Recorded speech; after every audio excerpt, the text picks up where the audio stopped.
Dans les années 1970, j'ai vu un film, c'était à la fin des années 70, appelé « L'été sans fin », qui parlait de jeunes Californiens qui voyageaient autour du monde avec leurs planches de surf, en poursuivant une vie d'été sans fin et la vie parfaite. Ce film a capturé mon cœur et je me suis dit « ça, c'est moi ».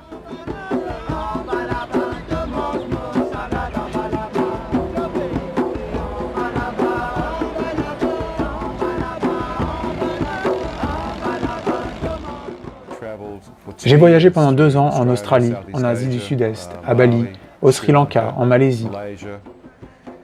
Et j'ai fini par me poser dans une petite île, l'île Maurice. Et sur cette île, il y avait de super spots de surf et de plongée sous-marine. Je faisais du surf, je plongeais et vivais la vie de pêcheur d'écrevisses dans un lieu appelé Bay Tampa.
Salut les amis. Attends, In. Tu viens plonger ce soir? Plonger ce soir? Oui. La météo n'a pas l'air terrible. Non, c'est bon. Ok.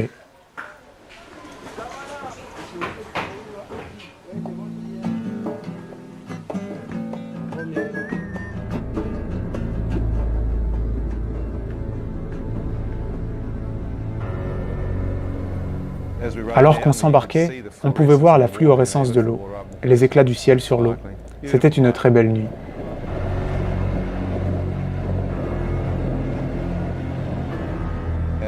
Et on est arrivé à Rivière-Noire, qui est un récif de l'autre côté de l'île. On a plongé et on a commencé à ramasser des écrevisses.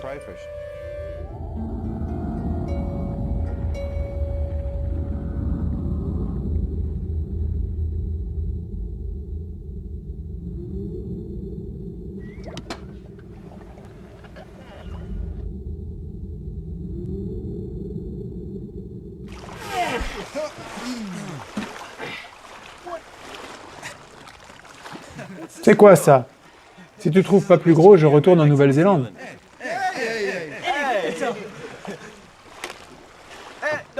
Eh, n'allume pas ça, tu vas réveiller les requins. T'inquiète pas.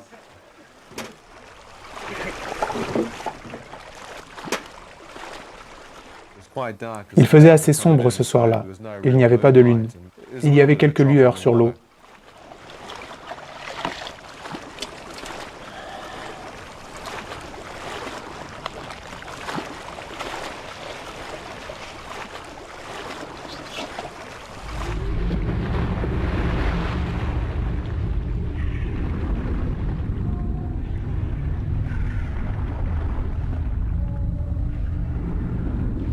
While I was diving on the island, they told me to night dive.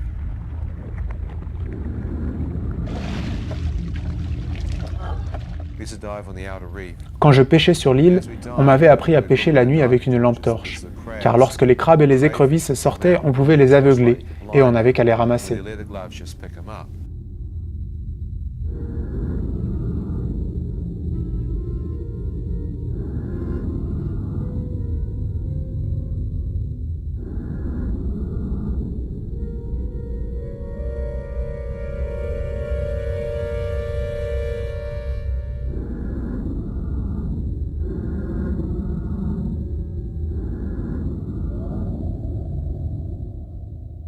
Alors que j'étais sous l'eau, je commence à apercevoir ces méduses en forme de boîte avec de grandes tentacules.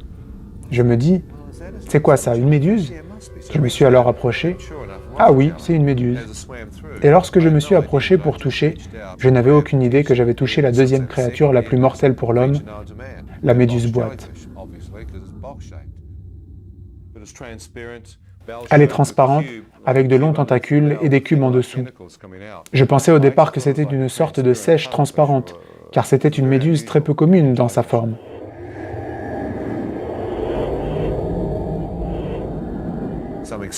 Quelque chose m'a accroché et m'a piqué. Et j'ai ressenti comme si des milliers de volts étaient passés à travers mon bras, ce qui m'a vraiment secoué sous l'eau.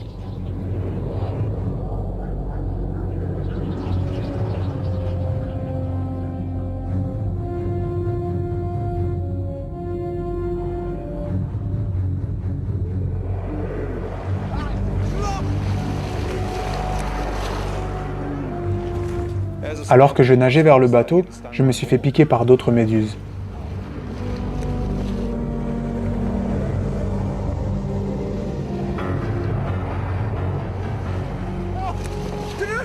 Je fus piqué une 4e fois.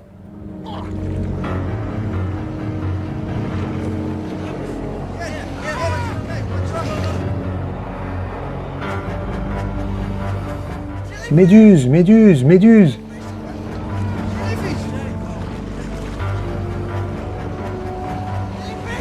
Combien de fois? Je sais pas. Une seule peut te tuer. Quoi?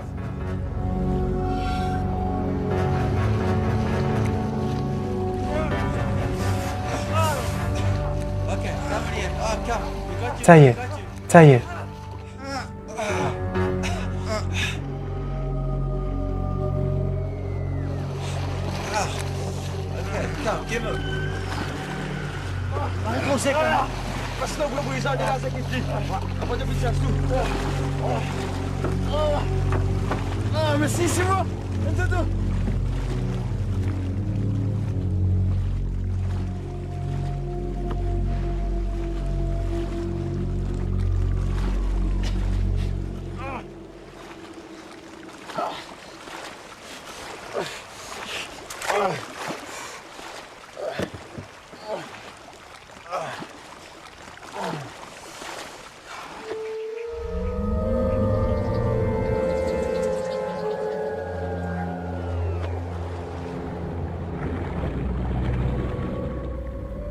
Mon bras droit paralysé était plongé dans l'eau et il fut piqué une 5e fois. Alors que j'ai senti ça, je me suis dit, mais qu'ai-je fait pour mériter ce genre de punition ou de revanche? Et j'ai eu une foule de souvenirs de mauvaises choses que j'avais faites dans ma vie qui me sont venus à l'esprit. Et me voilà en train de penser que je le mérite ou non, je suis en train de mourir. J'ai intérêt à rester concentré. Alors que ce jeune homme me dépose dans la lagune, j'essaie de rester le plus calme possible, mais je sens le poison se déplacer vers mes reins, comme si quelqu'un me donnait des coups de poing dedans, tandis que le poison continuait à descendre le long du côté droit de mon corps. Quand j'ai atteint la plage, le jeune homme m'a aidé à sortir du bateau. Je fais un pas en avant et je me rends compte que je suis handicapé, que le poison a endormi ou paralysé la moitié droite de mon corps. Ce jeune homme m'a porté à travers la plage, ce qui était très difficile pour lui.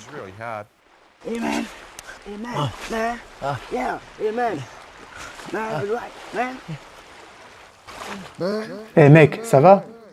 Hé mec, ça va?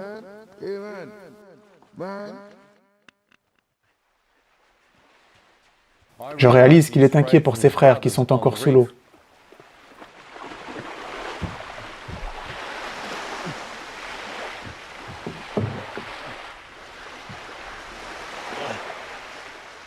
Je suis juste resté allongé sur le sol. Et j'ai commencé à me sentir très faible et fatigué.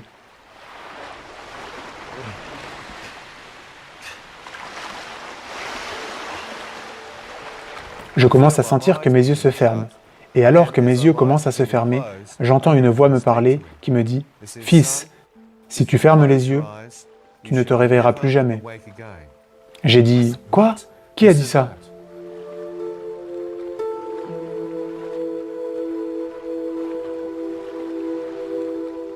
Je regarde sur ma droite, m'attendant à voir un homme assis à mes côtés, mais il n'y avait personne. J'ai pensé, c'est vraiment bizarre. Mais je savais que j'avais entendu une voix me parler. Si tu fermes les yeux, tu ne te réveilleras plus jamais. Ça veut dire que tu vas mourir. Qu'est-ce que tu es en train de faire? Essayer de dormir ici. Idiot, tu ne peux pas faire ça. Tu as besoin d'un antidote anti-poison. Intellectuellement, je savais ça, ayant travaillé en tant que sauveteur de plage. Mais me voilà avec ce poison qui prenait le contrôle de mon corps. Et je ne savais pas que j'étais sur le point de potentiellement tomber dans le coma vers une mort certaine. Alors je me suis levé. J'ai combattu du mieux que je pouvais la mort qui s'approchait et considérais que ma jambe gauche était encore assez forte pour soutenir mon poids.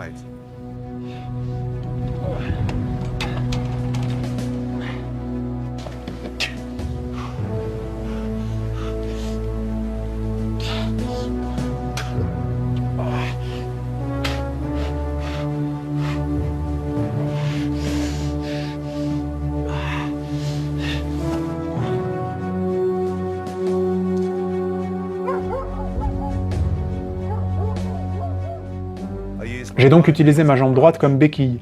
J'ai mis le poids sur mon côté gauche et j'ai déambulé en cherchant de l'aide.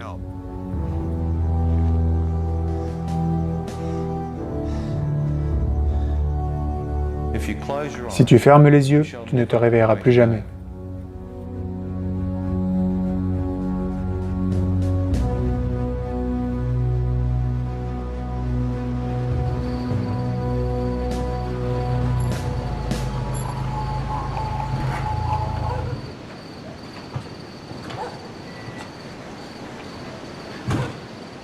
Hey. Salut, comment ça va? Des clients ce soir? Eh, regardez ce gars, encore un surfeur sous. Eh, aidez-moi. S'il vous plaît, emmenez-moi à l'hôpital. T'as de l'argent? Oui. Oui, je paierai. Combien as-tu? 50. 100 US. Tout ce que vous voulez. Tu bois trop.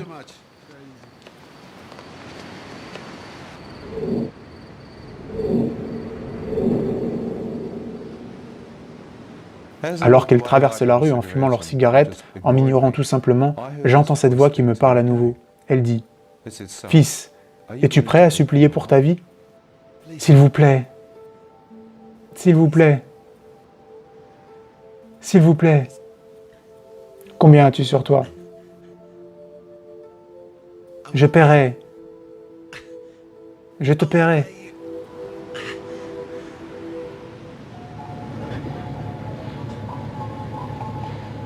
Comment vas-tu me payer, hein? Ne t'inquiète pas, je te paierai, je promets. Où habites-tu? J'habite à l'hôtel Tumber and Bell. Ok, je te dépose à l'hôtel Tumber and Bell. Non, attends, à l'hôpital. Tu n'as pas d'argent, comment vais-je te déposer là-bas? Oh, s'il te plaît.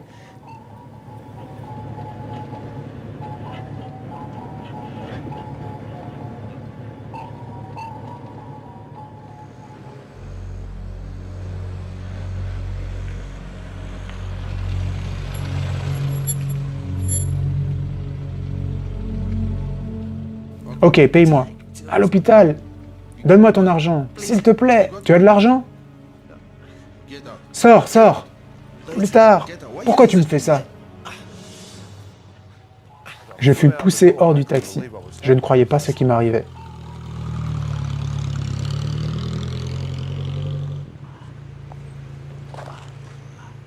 Alors que j'étais allongé, j'ai entendu la voix familière d'un pêcheur d'écrevisses du village, Daniel.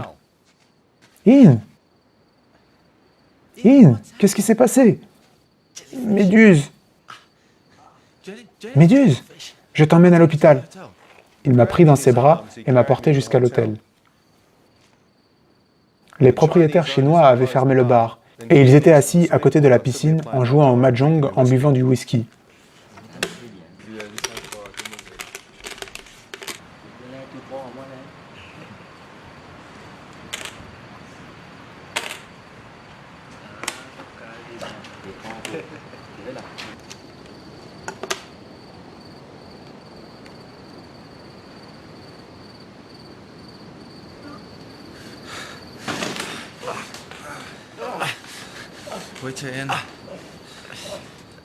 Attends ici, je vais appeler une ambulance.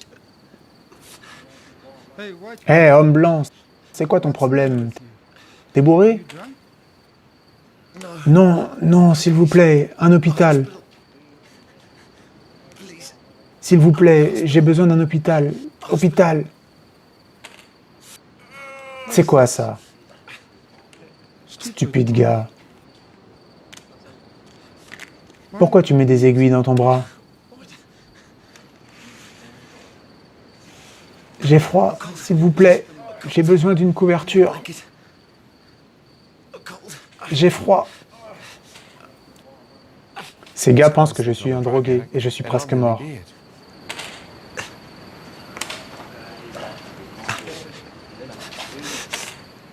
Stupide gars. Stupide gars. J'ai froid.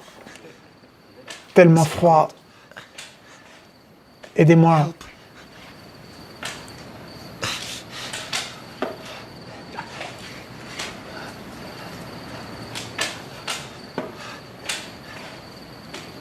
Yeah. Dad, here's a... Yeah. Voilà, tiens, essaye de boire ça.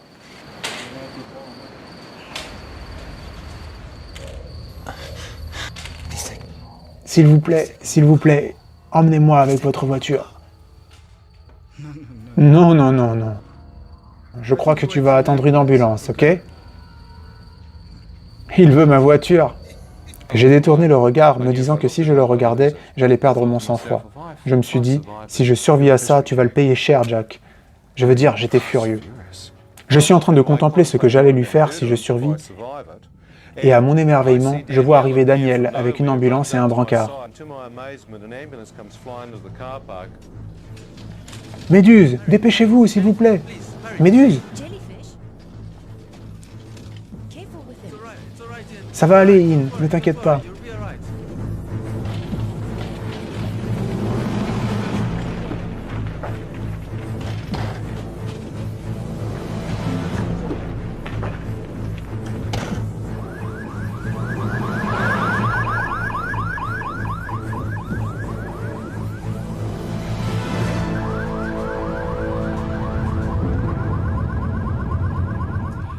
Alors qu'on roule vers l'hôpital, je commence à voir, à l'intérieur de l'ambulance, ce qui semble être un jeune garçon avec des cheveux blancs. Je vois des passages de la vie d'un enfant avec des cheveux blanc neige. Et je réalise alors que ce que je regarde, c'est moi. Ce sont des passages de ma vie personnelle. Je fais un rapide raisonnement dans ma tête, et cette expérience me fait réaliser que je suis très proche de la mort. Alors je me dis qu'il y a une chance que je ne m'en sorte pas. N'ayant aucune idée de ce qui allait se produire ensuite, je vois apparaître devant moi une claire vision de ma mère. Elle me regardait droit dans les yeux. Elle a dit ces mots. « In, peu importe ce que tu as fait dans ta vie, mon fils, peu importe à quel point tu t'es éloigné de Dieu, si tu l'appelles du fond de ton cœur, Dieu t'entendra et Dieu te pardonnera, mon fils. » Je me suis dit, s'il y a un Dieu, lequel ? J'en avais vu des milliers. J'avais voyagé à Bali, au Sri Lanka, j'avais vu Barabundur, j'avais vu tant d'endroits différents. Donc j'étais allongé et j'ai dit, Dieu, si tu es réel, montre-toi. Ce qui revient à dire, à moins que je ne voie Dieu, je ne croirai pas. J'ai dit, montre-toi et je prierai. Aucun visage n'est apparu. Ma mère continuait à dire, prie avec ton cœur. Dieu, si tu es réel, si c'est réel, aide-moi à prier. Aide-moi à prier n'importe quelle prière que j'ai pu apprendre. Aide-moi à me rappeler la prière Notre Père.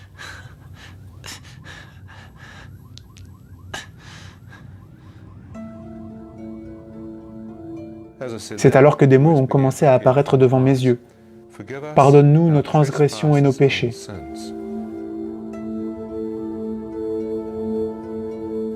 Je me disais, comment Dieu pourrait possiblement me pardonner? Je veux dire, c'est trop tard, j'avais fait trop de mauvaises choses.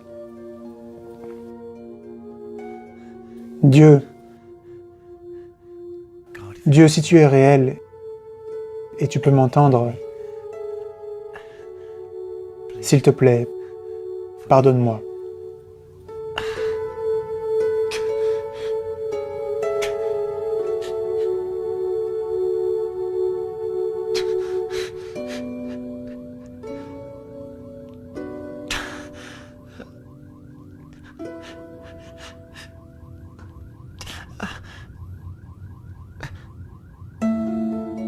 D'autres mots sont apparus. Pardonne ceux qui ont transgressé et péché contre toi. Ça veut dire qu'il faut pardonner aux autres. Je me suis dit, je peux faire ça. Je ne suis pas une personne d'une nature rancunière.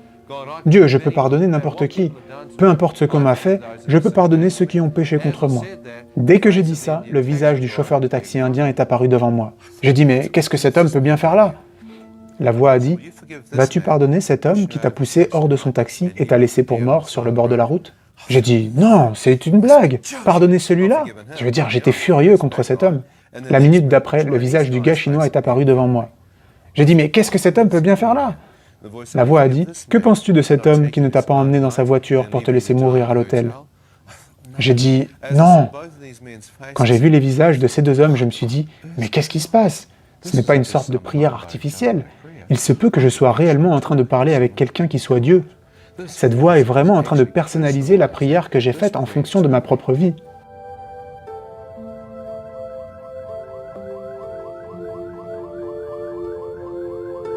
Dieu, si tu peux me pardonner mes péchés, je pardonnerai ces hommes pour ce qu'ils m'ont fait. Leurs visages ont instantanément disparu. Les mots suivants apparurent, « Que ta volonté soit faite, sur terre comme au ciel ». J'ai pensé qu'il s'agissait de ma volonté, de ma propre volonté. Alors j'ai dit, « Dieu, j'ai besoin de connaître ta parole, mais si tu m'aides à m'en sortir, je la chercherai, je la trouverai, et je te suivrai pour le reste de ma vie. » Lorsque j'ai dit ça, l'entière prière « Notre Père » est apparue devant moi. Pour la première fois de ma vie, j'ai compris entièrement ce qu'elle signifiait. Que ton règne vienne, que ta volonté soit faite. Et, toujours allongé, j'ai senti une paix incroyable m'envahir. Je savais au fond de moi que, d'une certaine manière, cette prière que j'avais faite auparavant d'une manière automatique avait pris ce jour-là une dimension dramatiquement différente lorsque je l'ai faite à partir du cœur.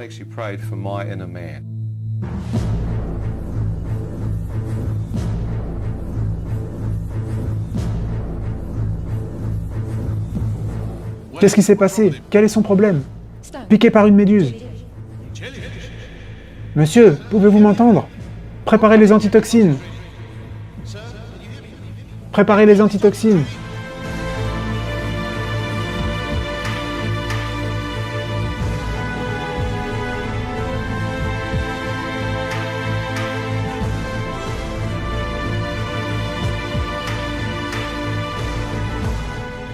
Essayez de rester éveillé.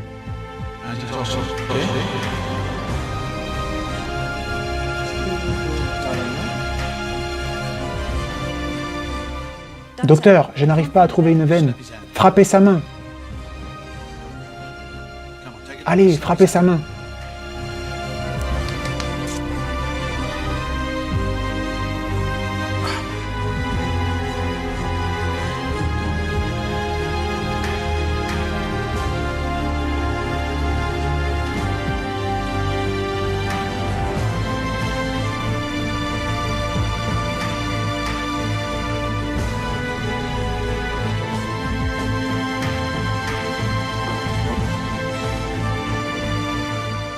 C'est tout ce qu'on peut faire pour vous maintenant.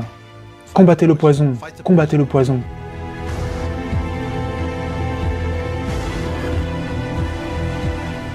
Je pouvais sentir que je m'en allais. C'était très effrayant. Je pouvais tout entendre.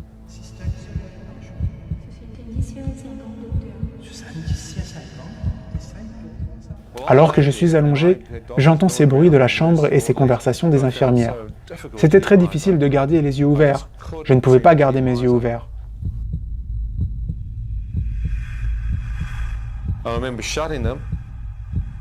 Je me rappelle avoir fermé les yeux un instant, voulant prendre une petite pause pour les rouvrir ensuite. Lorsque j'ai fait ça, j'ai senti une sensation, comme un relâchement.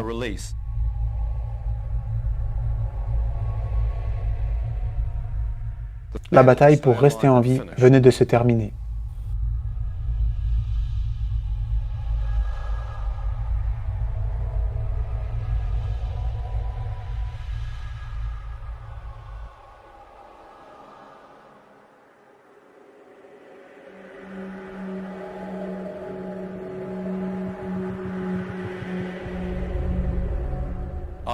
Je me suis soudainement retrouvé dans la position debout, pleinement éveillé. Je savais que j'étais éveillé. Le problème était que j'étais dans l'obscurité complète. Et ma première pensée fut, pourquoi est-ce que les infirmières de nuit n'ont pas laissé la lumière allumée? Qu'est-ce que c'est que cet hôpital? Alors que j'étais debout, me demandant combien de temps j'étais resté endormi avant que la lumière soit éteinte, je me suis dit, ne panique pas, tes yeux vont s'habituer à l'obscurité, peut-être que tu t'es réveillé trop rapidement. Je continuais à regarder autour de moi, pensant que mes pupilles s'étaient dilatées. Mais il n'y avait aucune lumière, je ne pouvais rien voir, c'était l'obscurité complète, comme dans une chambre noire. Je me suis dit, ok, il doit bien y avoir une lampe quelque part. Alors j'ai tourné sur moi à 360 degrés pour trouver une lampe, mais je n'ai rien trouvé. Alors que j'avançais sur ma droite, je ne pouvais pas trouver de mur. Je me suis dit, c'est bizarre, est-ce qu'ils m'ont déplacé? Alors j'ai marché du côté gauche pour chercher mon lit, mais je ne pouvais pas le trouver non plus. Je me suis dit, génial, idiot, t'as perdu ton lit, comment ça a pu t'arriver? Donc, alors que je suis en train de tâtonner dans le noir pour chercher mon lit, la deuxième chose que je me suis dit, c'est qu'il fait si noir dans cette pièce que tu ne peux même pas voir tes mains devant ton visage. Alors j'ai mis ma main devant mon visage, là où elle aurait dû être, et il m'a semblé qu'elle passait directement à travers mon visage, comme s'il n'y avait aucune forme physique. Je me suis dit, c'est impossible, on ne peut pas rater son visage. J'ai essayé de toucher mon corps physique et rien. Je me suis dit, mais qu'est-ce qui peut bien se passer? C'est comme si j'étais en dehors de mon corps physique, comme si j'étais devenu transparent. Pourtant, j'avais la sensation d'être un être humain complet. Et moi, qui j'étais, semblait se tenir debout dans cette pièce. Qu'est-ce qui s'est passé? Et alors, j'ai commencé à ressentir sur ma droite et devant moi quelque chose qui me regardait. J'ai senti des yeux invisibles de quelque chose, de quelqu'un qui m'évaluait. L'obscurité avait une présence maléfique. Une sensation écrasante et glaciale emplissait l'atmosphère.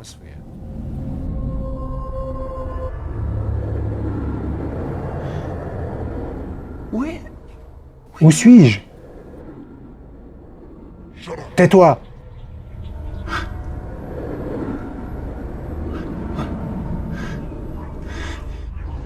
Tu mérites d'être ici. Quoi? Je mérite d'être où? En enfer! Maintenant tais-toi!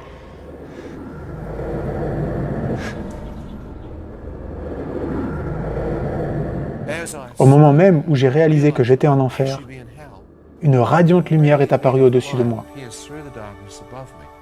Lorsque cette lumière a touché mon visage, j'ai senti une incroyable présence entrer en moi, et mon corps tout entier a semblé s'élever au sol, et mon corps tout entier a semblé s'élever du sol, et être transféré vers cette lumière radieuse. Et alors que j'étais attiré vers cette lumière, je pus voir qu'elle provenait d'une ouverture circulaire, loin au-dessus de moi. Je me suis senti comme un grain de poussière attiré vers cette lumière. Alors que je me sentais attiré, je me demandais, est-ce réel? J'ai regardé par-dessus mon épaule, et loin au-dessous de moi, je pouvais voir cette obscurité. Ne comprenant toujours pas ce qu'était cette lumière, je continuais à m'élever vers cette ouverture pour y pénétrer. Je pouvais voir désormais qu'il y avait un tunnel. Lorsque j'ai regardé le long de ce tunnel, j'ai pu voir la source de cette radiance. Ma première pensée fut, c'est le centre de l'univers. Quelle lumière, quel pouvoir provenant d'elle. Alors que j'étais élevé vers elle, des vagues de radiance m'arrivaient d'elle.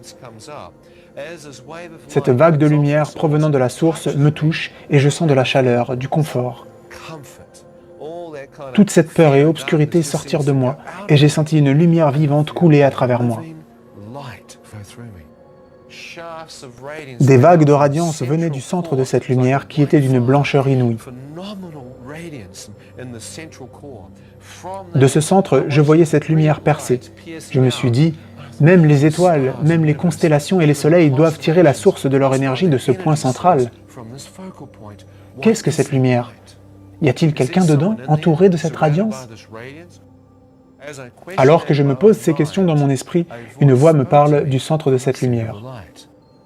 Au moment où j'entends sa voix, je reconnais que c'est la même voix qu'il y avait dans l'ambulance, qui m'avait dit de réciter la prière Notre Père et m'avait demandé si j'allais pardonner.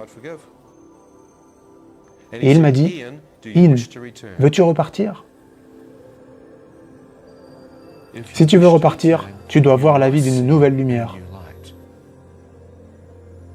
Des mots apparurent devant mes yeux. Dieu est lumière, et en lui, il n'y a aucune ombre. J'ai dit, Dieu est lumière. Se pourrait-il que ce soit Dieu? En cet être, il n'y a aucune obscurité. Je venais juste de l'obscurité. Qui que soit cet être, il est séparé de l'obscurité. Je ne peux voir aucune ombre en lui. Je ne vois rien de maléfique en lui. Je ne vois qu'une pure radiance blanche. Et il connaît mon nom. Serait-il possible que je sois dans la présence de Dieu et qu'il soit en train de me parler? Je me suis dit, si c'est le cas, il doit être en mesure de voir mon esprit entièrement à nu. Il doit voir tout. J'ai commencé à reculer. Et quand j'ai commencé à reculer vers le tunnel, j'ai vu une vague de radiance provenir de lui. Je m'attendais à ce qu'elle me touche et me catapulte en arrière de retour dans l'obscurité. Quand cette vague émanant de lui est entrée en moi, j'ai senti que Dieu est amour. Cet amour me faisait littéralement vibrer. Je sentais son amour. Je pouvais sentir une acceptation de sa part. J'ai dit, Dieu, tu ne peux pas m'aimer, j'ai maudit contre toi. J'ai reçu plus d'amour. J'ai fait de mauvaises choses, j'ai forniqué, pris des drogues, j'ai reçu encore plus d'amour. Et alors que l'amour continuait à m'inonder, je me suis alors senti littéralement détaché de toutes les choses les plus débauchées que j'avais commises dans ma vie. Alors que la lumière commençait à s'ouvrir, j'ai commencé à apercevoir au centre la silhouette d'un homme pieds nus. À partir de ses chevilles, il était habillé d'une robe d'une lumière radiante. Alors que je levais les yeux pour le voir, j'aperçus le menton d'un homme et ses bras étendus dans une robe blanche éblouissante qui m'accueillait. Alors que je le regardais, je savais que je regardais Dieu.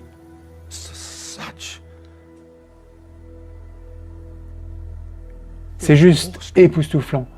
Vous ne pouvez pas être préparé pour ça. Ce n'est pas possible.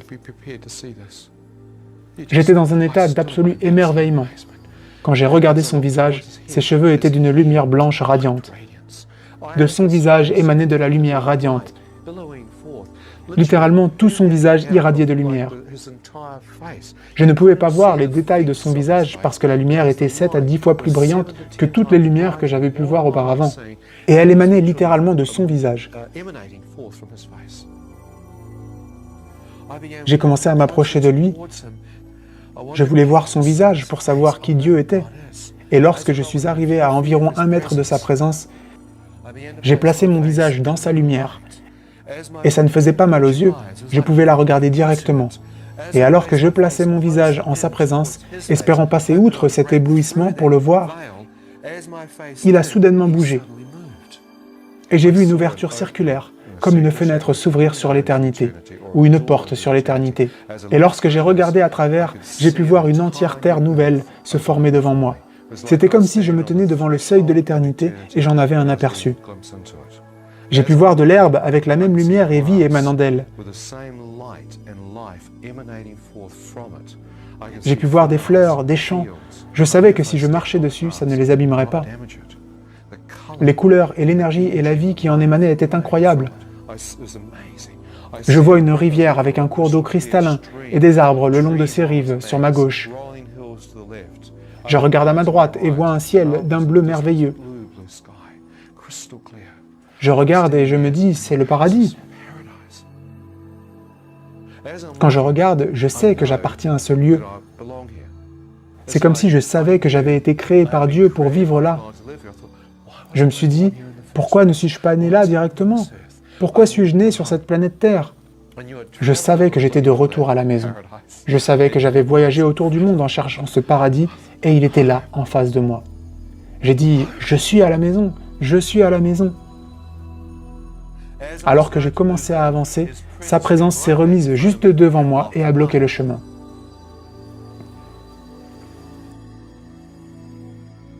Il m'a posé cette question. Il m'a dit « In, maintenant que tu as vu, veux-tu entrer ou veux-tu repartir ?» Dieu, je ne suis pas marié. Je n'ai pas d'enfant.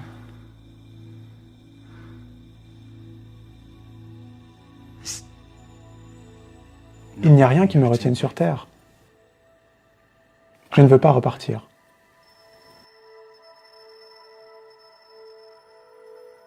Alors que je me suis retourné, à mon grand étonnement, Dieu m'a montré une personne qui m'avait aimé. Le moment où j'ai vu ma mère, juste derrière moi, j'ai pleuré. Je me suis dit, je n'ai pas seulement menti à Dieu, mais il y a quelqu'un qui m'a aimé. Et je me suis dit, si je suis mort et que ce qu'il se passe est réel, et que je m'avance vers le paradis dans la présence de Dieu, est-ce que ma chère mère aura la moindre idée que son fils hédoniste et orgueilleux a prié dans cette ambulance, s'est repenti, a donné sa vie à Dieu, et Dieu a entendu ce jeune homme et l'a appelé pour être au paradis? Ma mère pensera que son fils est allé en enfer. Je me suis dit qu'elle recevrait un télégramme lui annonçant la mort de son fils et lui demandant si elle préférait recevoir le corps dans une boîte ou le reste de ses cendres. Je me suis dit que si ça se produit, ça la détruirait. Elle a tant souffert, elle a perdu sa famille. Quel acte égoïste ça aurait été pour moi de m'avancer vers le paradis et laisser ma mère m'enterrer en pensant que je suis allé en enfer.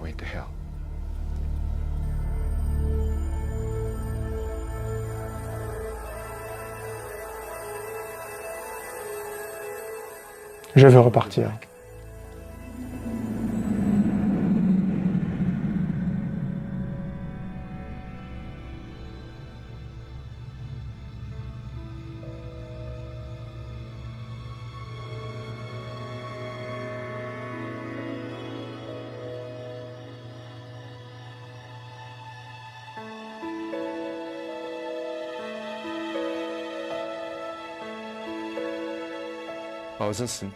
Je me suis retrouvé instantanément de retour dans mon corps physique, à la morgue, à l'hôpital, avec un docteur qui tenait mon pied droit en l'air dans sa main, avec un scalpel planté dans mon pied.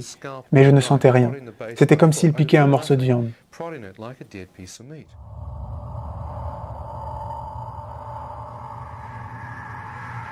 Infirmière!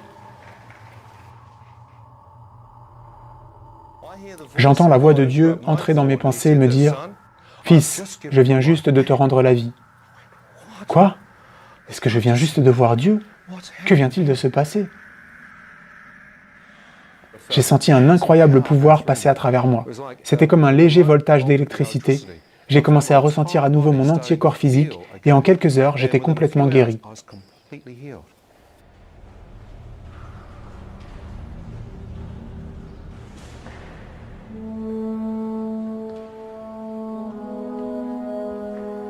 J'ai dit, Dieu, que suis-je devenu? Il m'a dit, tu es un chrétien né de nouveau.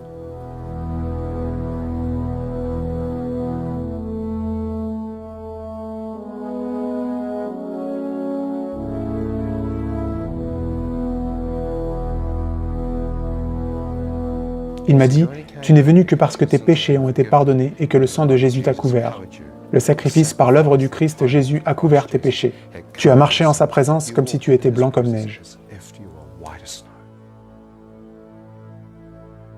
Il s'est décalé, il a dit, 2 Timothée chapitre 3, 10 à 18, Dieu a créé un nouveau paradis et une nouvelle terre pour ceux qui l'aiment. Il a dit, cette terre passera, ce corps passera. Mais Dieu a dit qu'être absent du corps, c'est être en présence du Seigneur. Être absent du corps, c'est être en présence du Seigneur. Mort, où est ta piqûre? Elle a été avalée. Comment? Par le pouvoir de la résurrection de Jésus. La piqûre de la mort est pour le péché, mais le cadeau gratuit de Dieu est que pour ceux qui se repentent de leurs péchés seront pardonnés et ils pourront s'avancer vers l'éternité. Car pour moi, vivre est Christ et mourir est un gain. Qui ai-je à part toi? Il a dit une nouvelle terre et de nouveaux cieux, et une nouvelle Jérusalem, la cité de notre Dieu descendre des cieux de la nouvelle terre, sur laquelle il n'y aura plus de maladie, plus de mort et plus de guerre, et nous vivrons en sa présence pour toute l'éternité. Et il y a une rivière de vie qui coule du trône de Dieu. Ceux qui en boivent ont la vie éternelle. Quand j'ai eu cette expérience, je suis sorti de cet hôpital complètement guéri. J'ai dit à Dieu, que m'est-il arrivé? Il a dit, In, tu es un chrétien né de nouveau. Je lui ai dit, je n'ai jamais entendu ce terme auparavant, qu'est-ce que ça signifie? Il a dit, tu dois lire la Bible. Je me rappelle, dans les 6 semaines qui suivirent, en 1982, j'ai lu la Bible. Quand je l'ai fait, j'ai dit, Dieu, que s'est-il passé? Il m'a dit, In, tu es un chrétien né de nouveau. Et je l'ai lu dans Jean chapitre 3, verset 3, qu'un homme doit naître de nouveau de l'Esprit de Dieu pour entrer dans le royaume des cieux. J'ai dit, Dieu, comment ça se produit? Il m'a dit, In, dans cette ambulance, quand tu as vu ta vie passer devant toi et que tu as vu ta mère prier pour toi, les mots apparurent, pardonne-nous nos péchés. Nous pardonnons ceux qui ont péché contre nous et nous donnons notre cœur à Jésus-Christ. Il a dit, quand tu as prié cette prière, je t'ai pardonné et t'ai nettoyé et j'ai rendu ton esprit blanc comme neige. Voyez, il existe une bataille spirituelle pour nos âmes, le royaume de l'obscurité contre le royaume de la lumière. Il a dit, In, quand tu as tourné ton cœur vers moi, toute l'obscurité en toi fut nettoyée en un instant et le sang de Jésus a complètement nettoyé ton âme. J'ai dit, Dieu, j'ai eu l'impression de passer à travers l'obscurité. Qu'est-ce que c'était? Il a dit, il y a un royaume de l'obscurité dirigé par Satan et il y a un royaume de la lumière dirigé par Jésus. Dans le domaine spirituel, il y a un royaume de l'obscurité totalement séparé de toute lumière. J'ai dit, Dieu, pourquoi m'as-tu fait passer par l'obscurité? Il a dit, In, si tu n'avais pas prié dans cette ambulance, je t'aurais laissé dans l'obscurité jusqu'au jour du jugement. Mais j'ai choisi de te montrer la vallée de l'ombre de la mort. Mais le mal ne pouvait pas te toucher, parce que j'étais avec toi. J'ai dit, Dieu, je suis passé à travers un tunnel de lumière. Il a dit, Matthieu chapitre 7, versets 13 et 14. Étroit est le chemin qui mène au royaume de Dieu, mais peu le trouvent. Large et spacieux est le chemin qui conduit à la destruction et à l'obscurité complète. Il y a une autoroute de sainteté, le Seigneur m'a dit. J'ai dit, j'ai trouvé l'amour, la joie et la paix. Il a dit, mon Esprit Saint amène l'amour, la joie, la paix et le confort à ceux qui m'aiment. J'ai dit, Dieu, j'ai vu mon bras et il était transparent. Il a dit, In, en un clin d'œil, ton corps périssable sera dissous et tu prendras ton corps immortel. La mort est avalée dans la victoire parce que le don gratuit de Dieu, c'est la vie éternelle en Jésus-Christ. J'ai dit, Dieu, je suis entré dans une lumière qui semblait remplir les cieux. Il a dit, mon fils Jésus est glorifié, il est entouré d'une lumière inapprochable. J'ai dit, comment alors ai-je pu entrer dans cette lumière? Il a dit, le voile a été déchiré dans le sein du saint. L'accès se fait désormais par le sang de l'agneau dans le lieu saint. J'ai dit, j'ai vu un homme avec une robe blanche brillante et un visage dont la radiance semblait remplir l'univers. Il a dit, c'était mon fils Jésus dans sa forme céleste glorifiée. Il a dit, mon fils est mort sur la croix pour tes péchés, l'agneau de Dieu qui enlève les péchés du monde, mais il s'est relevé de la mort et il est glorifié. J'ai dit, où est-ce que c'est mentionné dans la Bible? Il a dit dans Révélation, chapitre 1, versets 13 à 18. Au milieu des chandeliers se tient le Fils de l'homme, vêtu d'un vêtement blanc descendant jusqu'aux pieds. Sur sa tête, ses cheveux étaient blancs comme la neige, sa tête brillait d'une puissante lumière radiante. Il a dit, n'aie pas peur, j'étais bel et bien mort sur la croix, mais voici, je suis vivant de nouveau. J'ai les clés de l'enfer, j'ai conquis le pouvoir du mal. Je suis le résurrecté, Yehoshua HaMashiach, le Messie. J'ai dit, c'est Jésus. Il a dit, Jean, chapitre 10, versets 7 et 9, Jésus a dit, je suis la porte de la vie.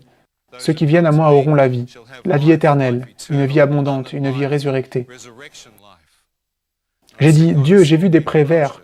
Il a dit, une nouvelle terre et de nouveaux cieux pour ceux qui m'aiment.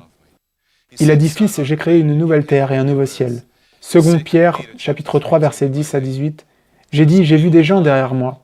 Il a dit, j'aurais aimé que personne ne périsse. Est-ce que vous réalisez qu'aujourd'hui même, il désire que vous arriviez à le connaître? Ses bras sont l'amour et ils sont étendus sur la croix. C'est le plus grand amour qui soit, en se donnant à la mort pour vous. Dans son cœur, il désire qu'aucun de vous ne périsse. Chacun d'entre nous, qui que ce soit, peu importe à quel point nous sommes brisés, peu importe les abus, peut être pardonné et peut être guéri. L'Esprit du Seigneur est sur Jésus pour guérir les cœurs brisés, pour rendre libres les captifs de tout lien. Quel que soit le péché qui vous tient, il peut vous rendre libre, purifier votre cœur et vous remplir de vie éternelle. Beaucoup vivent pour le moment présent. Vous avez appuyé sur le bouton autodestruction il y a des années, mais je vous dirai ceci. J'avais une mère qui priait, et certains d'entre vous ont des membres de leur famille, des grands-parents qui ont prié pour vous. Et le cœur de Dieu vous pousse pour que vous répondiez à cet acte d'amour. Pour qu'avec humilité, comme des filles et fils prodiges, vous preniez le chemin du retour vers la maison du Seigneur.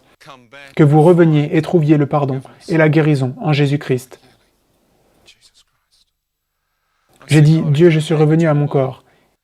Il a dit, je suis la résurrection et la vie. Il a dit, je peux parler à ce qui est mort et le ramener à la vie. Il a dit, Fils, si tu viens à moi, tu auras le pouvoir de la résurrection en toi.